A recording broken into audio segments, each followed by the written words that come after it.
Fala aí, pessoal que está se preparando para o concurso da magistratura estadual e concursos afins.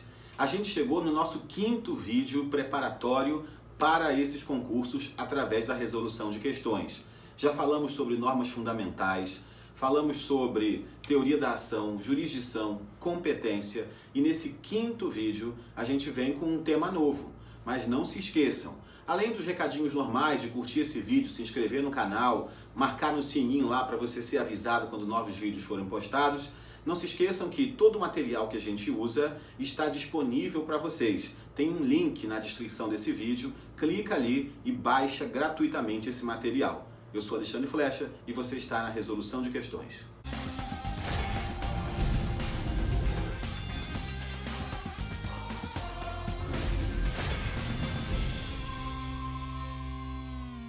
Tema de hoje, litisconsórcio.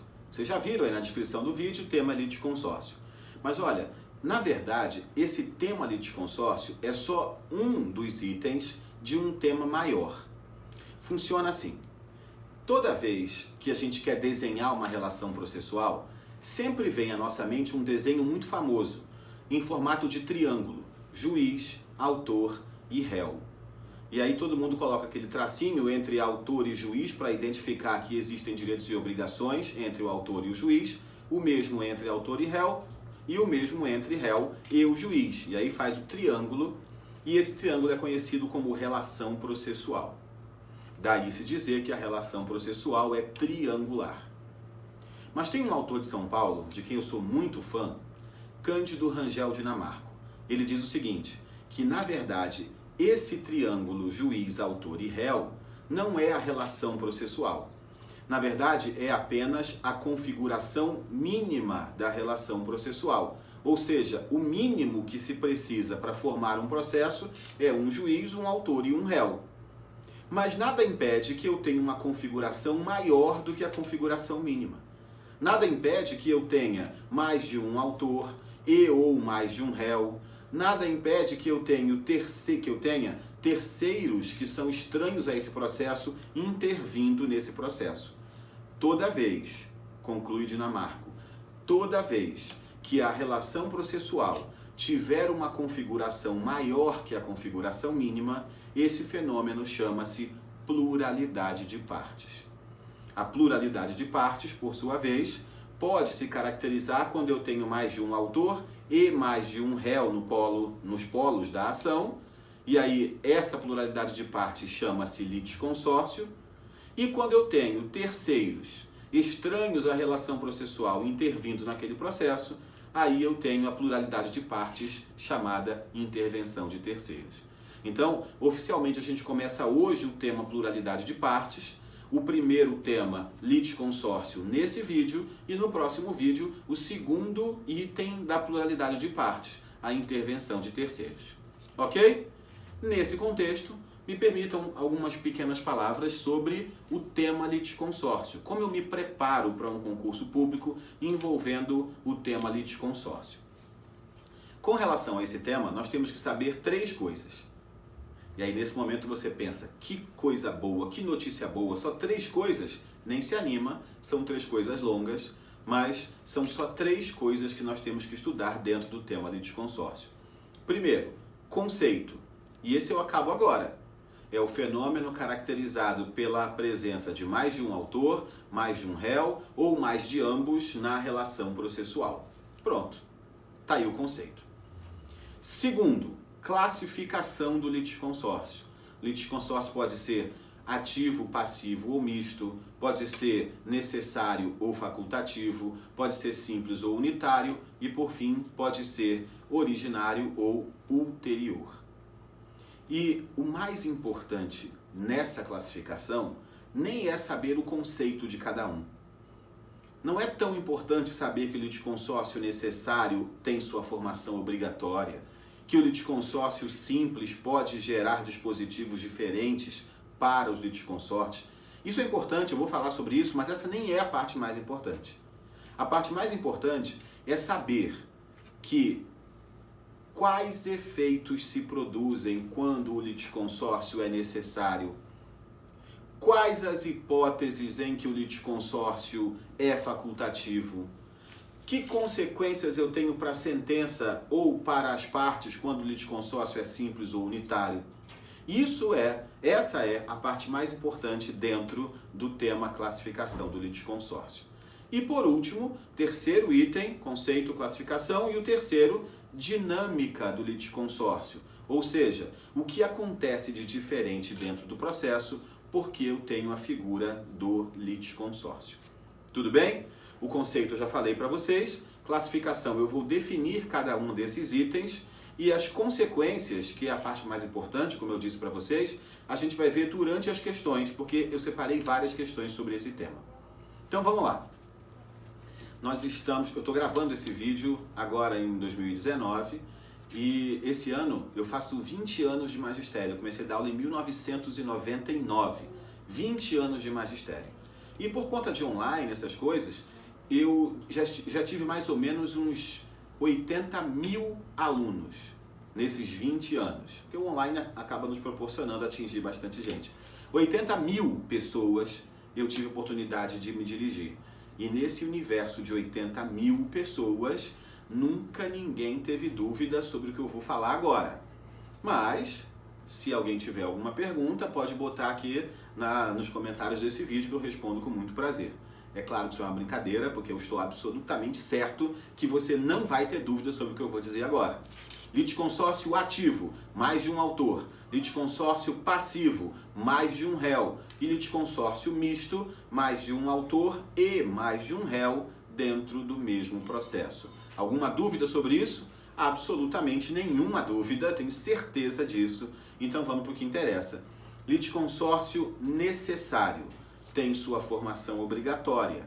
E essa formação é obrigatória em dois casos. O litisconsórcio é necessário por disposição de lei. A lei manda que se forme o litisconsórcio, como na ação de uso capião, por exemplo. O autor é o possuidor do imóvel e os réus são o proprietário do imóvel que eu quero uso capir e os proprietários dos imóveis vizinhos, dos imóveis confinantes. Esse litisconsórcio no polo passivo é necessário por disposição de lei. O litisconsórcio é também necessário pela natureza da relação jurídica discutida no processo. E funciona assim. Todo processo discute uma relação jurídica. Pelo menos uma, porque tem processo que discute mais de uma relação jurídica, quando você cumula pedidos, por exemplo. Mas todo processo tem pelo menos uma relação jurídica nele discutida. Se essa relação jurídica tiver uma determinada natureza, todos os sujeitos dessa relação jurídica têm que fazer parte do processo. Eu ainda não disse que natureza é essa, eu vou dizer agora. Então vejam, se o processo discutir uma relação jurídica única, indivisível, é tudo sinônimo, tá? Se a relação jurídica discutida no processo é uma relação jurídica única, indivisível, que não admite cisão, cisão é divisão, é tudo sinônimo, única, indivisível, que não admite cisão, ou uma relação jurídica inscindível. Esse é o nome que eu queria chegar. Relação jurídica inscindível é aquela que não admite cisão, ela é indivisível, ela é única. Pensa então na seguinte hipótese.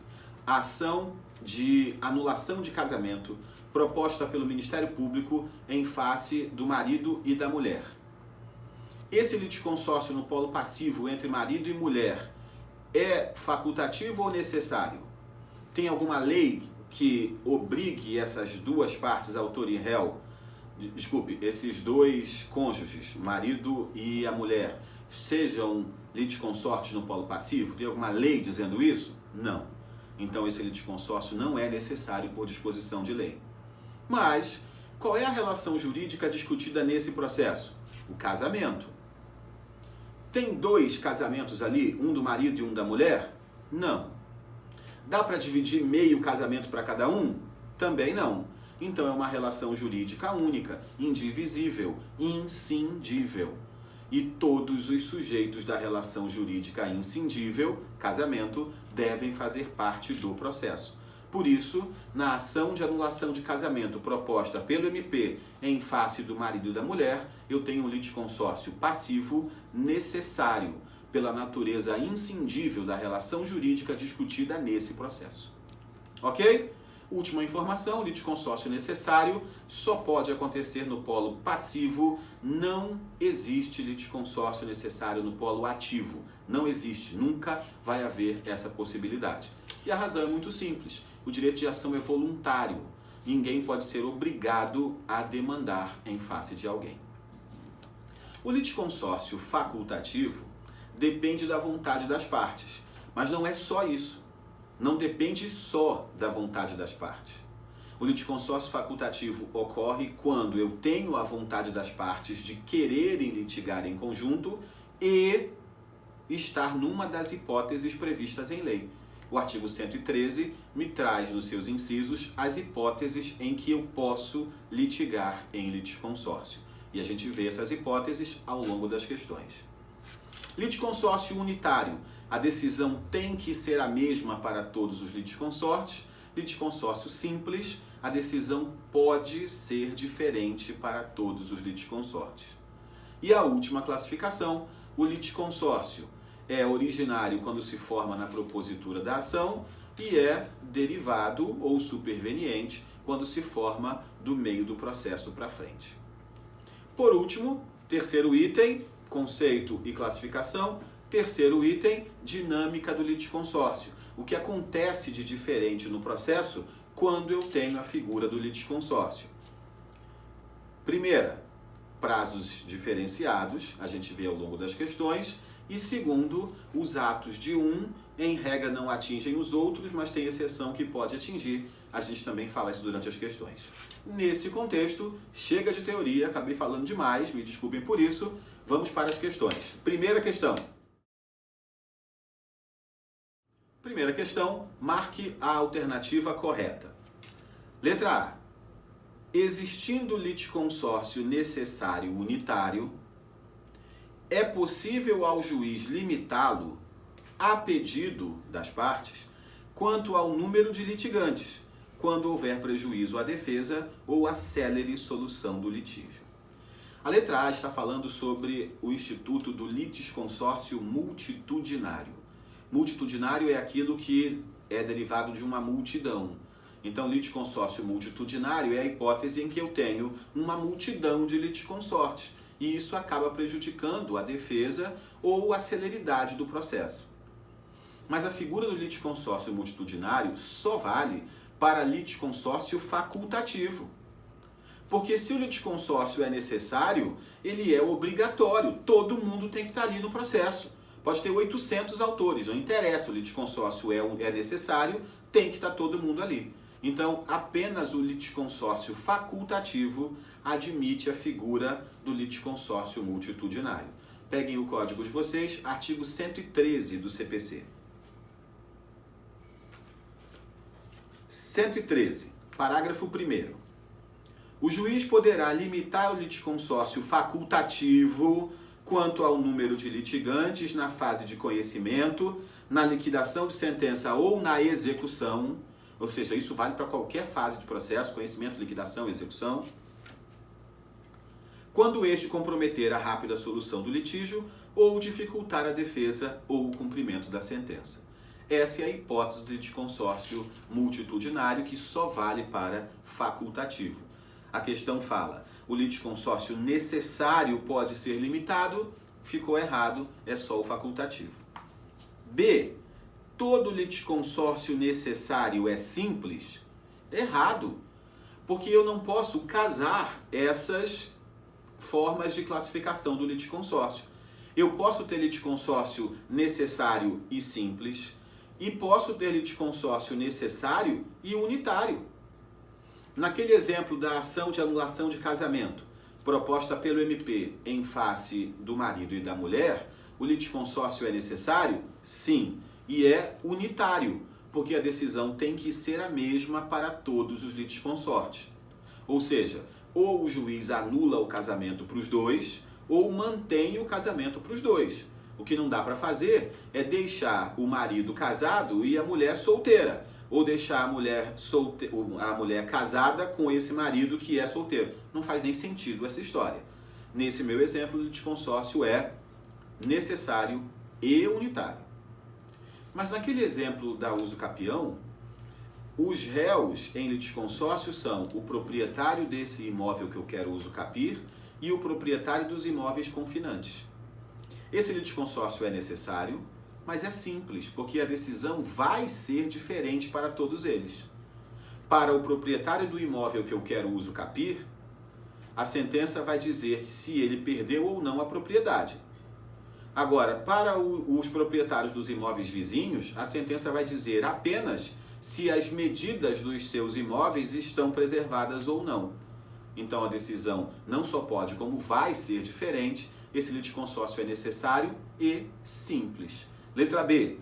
Todo litisconsórcio necessário é simples? Errado. Pode ser simples, mas também pode ser unitário.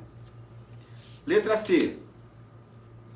Em ação de investigação de paternidade movida por menor, representado pela sua mãe, em face de seu suposto pai biológico, torna-se desnecessária a citação do pai registral? Então, a criança tem mãe e o pai que registrou. Aparentemente, o pai que registrou não é o pai biológico. Na ação de investigação proposta pelo menor, pela criança, em face do pai biológico para ser reconhecido como pai na certidão, eu preciso também citar o pai que registrou? Claro que sim, porque essa relação jurídica, a paternidade, é única e todos os envolvidos devem fazer parte do processo. Então, torna-se desnecessária a citação do pai registral, isso está errado, errada a letra C. Letra D. O recurso produz efeito somente ao litisconsorte que recorre, ressalvadas as hipóteses de litisconsórcio unitário, pois nestas, os efeitos do recurso interposto por um dos litisconsortes se estenderão aos demais. Vejam, a letra D está correta. O que acontece aqui é que vale a regra da independência dos litisconsortes. Ou seja, os atos praticados por um litisconsorte não atingirão o coleguinha de polo, não atingirão os demais litisconsortes. Mas, às vezes, quando o litisconsórcio é unitário, já que a decisão tem que ser a mesma para todo mundo, o ato praticado por um litisconsorte acaba aproveitando o outro. Tem um artigo para isso, artigo 1005 do CPC.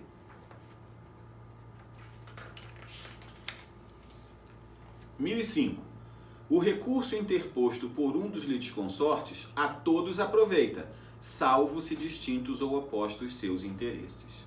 Então, letra D, que está correta. O recurso produz efeito somente ao litisconsorte que recorre, certo? Porque vale a regra da independência dos litisconsortes. Mas, nas hipóteses de litisconsórcio unitário, nestas os efeitos do recurso interposto por um aproveitam os demais. Certo, é a previsão do artigo 1005 do CPC. Vamos ver então a letra E, por que ela está errada. Letra E. Litisconsórcio unitário decorre do fato de ocorrer afinidade de questões por um ponto comum de fato ou de direito.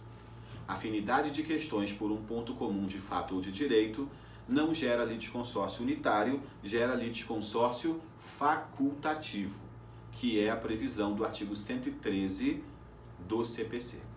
Foi a primeira questão, aliás, gabarito letra D. Segunda questão. Segunda questão. Fulano, fulano, fulano e fulano, acionistas da empresa Sementes Prateadas S.A., ajuizaram ação visando a anulação de uma Assembleia Geral que, apesar de devidamente convocada, foi instalada sem a observância do quórum mínimo legal. A situação narrada corresponde a... Pergunto. Esses 4 acionistas poderiam promover a ação sozinhos se quisessem? Sim. Então esse litisconsórcio é facultativo. Fora isso, se eles estão propondo a ação em conjunto, só pode ser facultativo porque não existe litisconsórcio necessário no polo ativo. Já vimos isso. E a decisão vai ser a mesma para todos eles ou a decisão pode ser diferente? Se são todos acionistas, ou a decisão anula a assembleia para todo mundo, ou não anula para ninguém. Esse litisconsórcio é ativo, é facultativo e unitário. Tranquilo? Então vamos lá. Letra A, litisconsórcio ativo, certo? Necessário e simples? Não, não é necessário, é facultativo, e não é simples, é unitário. B, litisconsórcio facultativo e unitário. Certa a alternativa. As demais estão erradas porque não disse nem unitário, nem facultativo. Essa foi moleza tranquilinha, não é? Lembrando que essa também é questão de um concurso anterior, não é uma invenção minha para ficar facinho para vocês, tá? Terceira questão. Acerca do litisconsórcio, assinale a alternativa incorreta. Na hora da prova, a minha sugestão é marca lá o incorreto, circula o incorreto, grifa o incorreto, porque nem sempre a gente lembra lá pelo meio da questão que está procurando a questão errada. Letra A. Duas ou mais pessoas podem litigar no mesmo processo, em conjunto ativo ou passivamente, quando entre elas houver comunhão de direitos ou de obrigações relativamente à lide. Letra A está certa, é a hipótese de litisconsórcio facultativo, artigo 113, inciso 2 do CPC. B. O juiz determinará ao autor que requeira a citação de todos os litisconsortes necessários, dentro do prazo que assinar, sob pena de extinção do processo. Letra B também está certa e a hipótese é a seguinte. Se o litisconsórcio é necessário, todos têm que fazer parte do processo. O juiz, percebendo que está faltando um litisconsorte necessário, pode determinar a sua citação de ofício? O juiz pega o processo e fala, ih, rapaz, está faltando Maria aqui, o autor nem percebeu, nem percebeu, mas eu vou dar uma força, cite-se Maria. Pode fazer isso? Não, porque viola a inércia da jurisdição. O máximo que o juiz pode fazer é intimar o autor para que ele promova a citação dos litisconsortes necessários que estão faltando. E se ele não fizer isso, o juiz então extingue o processo sem resolução do mérito. Tranquilo? Letra B está certa, mas eu estou procurando a errada. C.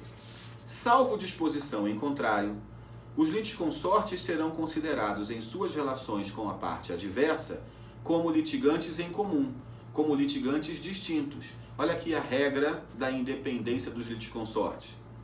Os atos e as omissões de um prejudicarão ou beneficiarão os outros. Errado. Se a regra é da independência dos litisconsortes, os atos praticados por um não prejudicarão nem beneficiarão os demais. Foi? Tranquilo, então, letra C é o gabarito, porque essa está errada. Letra D.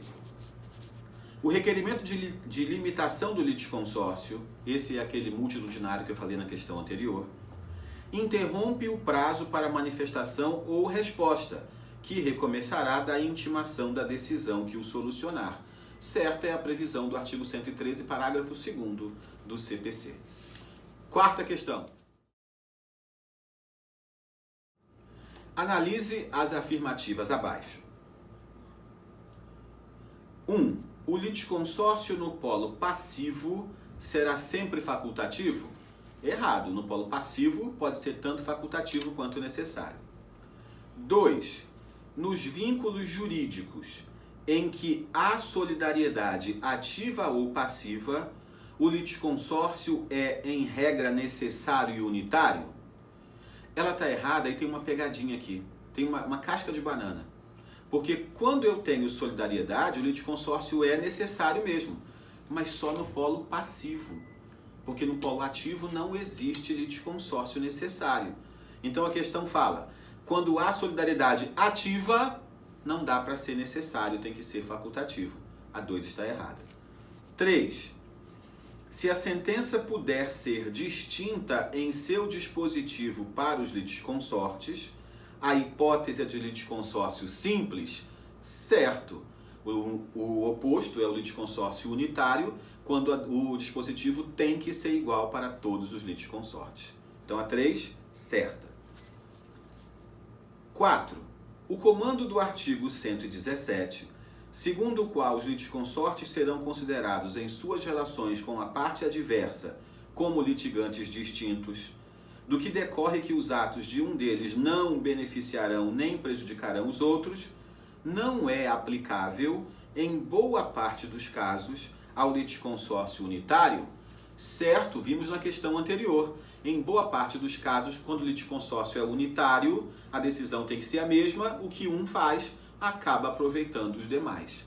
Então, letra D, apenas as assertivas 3 e 4 estão corretas. Quinta questão. Quando os litisconsortes tiverem procuradores diferentes, os prazos serão contados. Essa é a primeira questão envolvendo a dinâmica do litisconsórcio. Artigo 229 do CPC, quando os litisconsortes tiverem advogados distintos de escritórios diferentes, tem que ser escritórios diferentes, e os autos forem físicos, eles terão prazo em dobro para todos os atos do processo. Então, tem litisconsórcio, mas não tem advogados diferentes. Ou tem advogados diferentes, mas do mesmo escritório. Ou tem advogados diferentes, de escritórios diferentes, mas os autos são eletrônicos, não conta prazo em dobro. Só se forem advogados distintos, de escritórios diferentes, e os autos do processo forem físicos. Nesse contexto, vamos lá. Quando os litisconsortes tiverem procuradores diferentes, os prazos serão contados a. em dobro, em qualquer caso, exceto se os autos forem eletrônicos. Errado, não é em qualquer caso. Tem que ser de escritórios diferentes. B.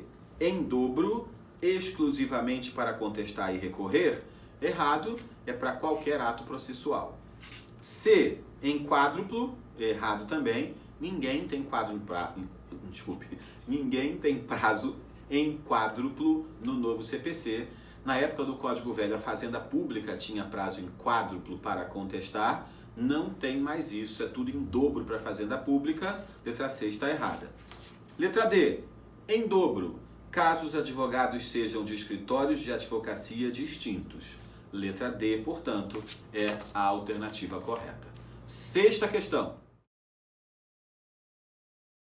Sobre o litisconsórcio, assinale a alternativa correta. Letra A. O litisconsórcio será necessário por disposição de lei, até aí está certo, isso existe, ou quando pela natureza da relação jurídica, que é aquela relação jurídica inscindível, a eficácia da sentença depender do chamamento de todos que devam ser litisconsortes. Errado. Não depende do chamamento de todos, porque chamamento pressupõe que alguém chama. Depende da citação de todos que devam ser litisconsortes. B. Para o andamento regular do processo, é suficiente, em regra, a intimação de um litisconsorte, porque intimou um, presume-se que os demais tiveram ciência. Mas essa é errada com força. Primeiro porque eu não tenho que intimar, tem que citar. E tem que citar todos os litisconsortes. Ah, citei um, está todo mundo citado? Claro que não. Letra B está errada. C. O litisconsórcio é admissível quando houver ponto comum de fato, não o sendo autorizado quando o ponto comum for de direito? Errado. Artigo 113, quando tiver um ponto comum de fato ou de direito, é admissível o litisconsórcio facultativo. D. O juiz poderá limitar o litisconsórcio facultativo quanto ao número de litigantes, certo? Até aí é o multitudinário. Na execução, quando este comprometer a rápida solução do litígio, certo? Lembra, na primeira questão eu falei sobre isso? O litisconsórcio multitudinário pode ser limitado no conhecimento, na liquidação de sentença e na execução. Letra D, portanto, está correta. Letra E. A sentença de mérito, quando proferida sem integração do contraditório do litisconsorte necessário, será válida e ineficaz? Errado, ela será nula. Artigo 115 do CPC. Sexta questão, gabarito, letra D. Sétima questão. De acordo com o Código de Processo Civil, analise as assertivas e assinale a alternativa que aponta as corretas. Duas ou mais pessoas podem litigar no mesmo processo em conjunto ativo ou passivamente quando? Artigo 113, litisconsórcio facultativo. 1. Entre elas houver comunhão de direitos ou de obrigações com relação à lide? Perfeito, é o primeiro inciso. 2. Ocorrer afinidade de questões por ponto comum de fato ou de direito? Certo, é o último inciso. 3. Os direitos ou as obrigações derivarem do mesmo fundamento de fato ou de direito? Errado, a lei exige comunhão de direitos ou de obrigações. E 4. Entre as causas houver conexão pela parte ou pela causa de pedir. Gente, conexão é só pela causa de pedir ou pelo pedido. Não existe conexão pela parte. Então, gabarito, letra C, apenas 1 e 2 estão corretas. Última questão, 8ª questão. O litisconsórcio caracteriza-se pela coexistência de duas ou mais pessoas no polo ativo, passivo ou em ambos na mesma relação processual. Perfeito conceito de litisconsórcio. Desde que cada uma delas disponha em particular de legitimação ad causam. Claro, perfeito. Sendo assim, é incorreto afirmar que, letra A, cada litisconsorte é considerado parte distinta dos demais. Certo, regra da independência dos litisconsortes. Havendo autonomia plena nos casos de litisconsórcio simples, já ficou errado. Havendo autonomia plena? Não. Existem casos em que o litisconsorte pratica um ato que pode atingir os demais. Então, já ficou errada essa, letra A é o nosso gabarito. B, C, D e E estão corretas. Acho que não faria muito sentido, né? A gente lê as erradas para explicar por que está errado. B, C, D e E estão certas. Eu vou ler e vou dizer, então tá certo, é isso mesmo. Então não faria muito sentido. A gente se despede aqui do nosso vídeo. Não se esqueçam, curte o vídeo, se inscreve no canal, deixa o seu like, deixa o seu comentário. O mais importante, aqui na descrição do vídeo tem um link com esse material para vocês. Aliás, o link tem todos os materiais de todos os vídeos já gravados. Ok? Próximo vídeo, intervenção de terceiros. Tchau, tchau.